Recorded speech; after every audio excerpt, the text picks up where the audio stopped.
Hello students, question number 3 from JEE Main 2022, 29 July, shift 2. The question is, if the system of equations ये जो given है has infinitely many solutions, then आपको alpha plus beta का value बताना है. तो basically अगर हम चाहते हैं कि इसका वैल्यू इन्फाइनेटली मैनी सोल्यूशंस आए, तो सबसे पहले तो डेल्टा जो मैट्रिक्स होगा और डेल्टा डिटर्मिनेंट जो होगा डी डिटर्मिनेंट, उसका वैल्यू जीरो आएगा. यानी कि एक्स वाई जेड से जो बनने वाला डिटर्मिनेंट है उसका वैल्यू जीरो के इक्वल करेंगे तो यहाँ से अल्फ़ा आ जाएगा. 2 5 अल्फ़ा है और 1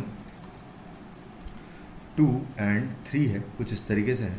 इसको ओपन करके इक्वल टू ज़ीरो करूँगा मैं, तो यहाँ से मुझे मिलेगा 1 मल्टीप्लाइड बाई 15 माइनस 2 अल्फ़ा आएगा, माइनस 1 मल्टीप्लाइड बाय इसका रो और कॉलम को हटाएंगे अगर तो 6 माइनस अल्फ़ा आएगा. फिर लास्ट में प्लस आएगा 1 मल्टीप्लाइड बाय 4 माइनस 5 आएगा और इसका वैल्यू इक्वल टू ज़ीरो करेंगे. यहाँ से तो सिंपली 15 माइनस 2 अल्फ़ा आएगा प्लस माइनस 6 प्लस अल्फ़ा यहाँ से हो जाएगा और ये बेसिकली माइनस 1 लिखा हुआ है, तो यहाँ से आ जाएगा minus 1 is equal to zero. तो अब अल्फ़ा की टर्म्स को अगर इकट्ठा देखें तो यहाँ से माइनस अल्फ़ा हो जाएगा ये, और 15 माइनस 7 कर दूंगा तो 8 बच जाएगा, तो plus 8 is equal to zero होगा. तो अल्फ़ा का वैल्यू बेसिकली हमें 8 मिल जाएगा यहाँ से, और अल्फ़ा 8 आ गया. उसके बाद हम डी एक्स, क्योंकि इन्फाइनेटली मैनी सोल्यूशंस के केस में D is equal to D X is equal to D Y is equal to D Z, सारी डिटर्मिनेंट का वैल्यू इक्वल टू ज़ीरो होता है. तो अब हम डी एक्स का वैल्यू इक्वल टू ज़ीरो कर देंगे, यानी कि एक्स वाले जो कोफिशिएंट्स हैं उनकी प्लेस पर 6 बीटा 14 रख देंगे, तो 6 बीटा 14 आ जाएगा, और बाकी जो है एज इट इज़ आ जाएगा 152, और यहाँ आ जाएगा 1 अल्फ़ा 8 निकाल चुके हैं तो 8 रखेंगे और आएगा यहाँ पर 3. इस डिटर्मिनेंट का वैल्यू इक्वल टू ज़ीरो करके बीटा निकाल लेंगे तो आएगा 6 इंटू ये हो जाएगा 15 एंड माइनस आएगा 16, 15 माइनस 16 माइनस 1 हो जाएगा ये.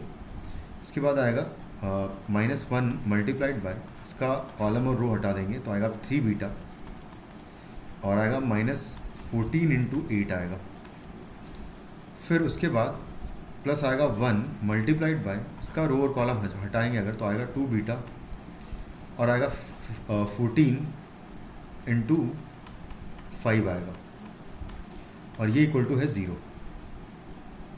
यहाँ से आएगा माइनस 6, तो माइनस 6 को एज इट इज़ लिखूँगा. माइनस 3 बीटा आएगा, तो बेसिकली एक काम करते हैं, माइनस 3 बीटा यहाँ से प्लस 2 बीटा यहाँ से, तो माइनस बीटा बचेगा, और प्लस 14 इंटू 8 आएगा, और प्लस 14 इंटू 5 आएगा.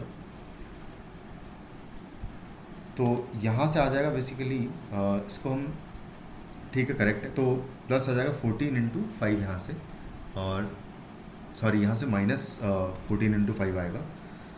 अरे लास्ट वाला जब ओपन करेंगे तो 2 beta and minus 14 into beta आएगा, तो यहाँ से माइनस आएगा तो यहाँ पर माइनस आएगा. तो देखो क्या आएगा, ये minus 6 and minus beta plus यहाँ से 14 कॉमन लेंगे तो बचेगा 8 माइनस 5 यानी 3 बचेगा, तो 14 तिया 42 हो जाएगा ये, तो 42 हो जाएगा. तो माइनस बीटा और ये आएगा माइनस 6 और आएगा प्लस 42 इक्वल टू ज़ीरो. तो यहाँ से बीटा का वैल्यू अगर देखें तो 36 आ जाएगा बेसिकली. 36 बीटा का वैल्यू अगर आएगा तो हमें अल्फ़ा प्लस बीटा का वैल्यू पूछा है, तो अल्फ़ा प्लस बीटा का वैल्यू अगर निकालना है तो alpha plus beta is equal to हो जाएगा 8 एंड प्लस 36, यानी कि 44 जो है हमारा फाइनली आंसर हो जाएगा इस क्वेश्चन का, which is in option C. Thank you.